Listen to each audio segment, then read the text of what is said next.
పేదరికం, కుటుంబ సభ్యులు, ఆర్థిక ఇబ్బందులు ఇలా కారణం ఏదైనా కానీ మహిళలు సెక్స్ వర్కర్స్ గా మారుతున్న ఘటనల్ని చూస్తూనే ఉన్నాం. అయితే ప్రస్తుతం ఈ సంఖ్య గణనీయంగా పెరగడం సర్వత్రా ఆందోళన కలిగిస్తుంది. 2025 జూన్ 2న విడుదలైన programmatic mapping and population size estimation PMPSE అధ్యయనం ప్రకారం దేశవ్యాప్తంగా 10 లక్షల మంది సెక్స్ వర్కర్స్ ఉన్నట్టుగా అంచనా వేశారు.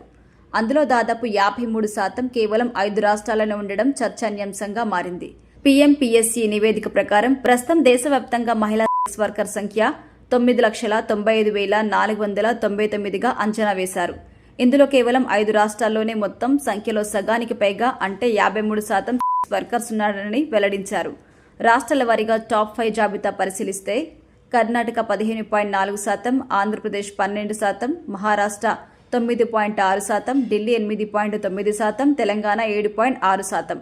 తాజా అధ్యయనాల ప్రకారం గత కొంతకాలంగా ఆంధ్రప్రదేశ్, తెలంగాణ రాష్ట్రాల్లో మహిళా సెక్స్ వర్కర్స్ సంఖ్య గణనీయంగా పెరుగుతున్నట్టుగా తెలుస్తుంది. ఈ రెండు రాష్ట్రాలు దేశవ్యాప్తంగా అత్యధిక సెక్స్ వర్కర్స్ ఉన్న రాష్ట్రాల జాబితాలో అగ్రస్థానాల్లో ఉండడం ఆందోళన కలిగిస్తుంది. అంతేకాకుండా రెడ్ లైట్ హాట్స్పాట్ల పరంగా అంటే సెక్స్ వర్క్ జరుగుతున్న స్థలాల సాంద్రతలో తెలంగాణ రాష్ట్రం అగ్రస్థానంలో ఉంది. ప్రతి హాట్స్పాట్లో సగటున 38 మంది మహిళా సెక్స్ వర్కర్స్ ఉంటున్నారని అంచనా వేశారు. గ్రామీణ, పట్టణ ప్రాంతాల్లో ఉపాధి అవకాశాలు తగ్గుదల వల్ల అనేక మంది మహిళలు ప్రత్యామ్నాయ ఆదాయాల మార్గాల వైపు మొగ్గు చూపుతున్నారు. అలానే ఇతర రాష్ట్రాల నుంచి వచ్చిన మహిళలు ఉద్యోగ అవకాశాలు లేకపోవడంతో ఈ వృత్తిలోకి వస్తున్నారని పేర్కొన్నారు.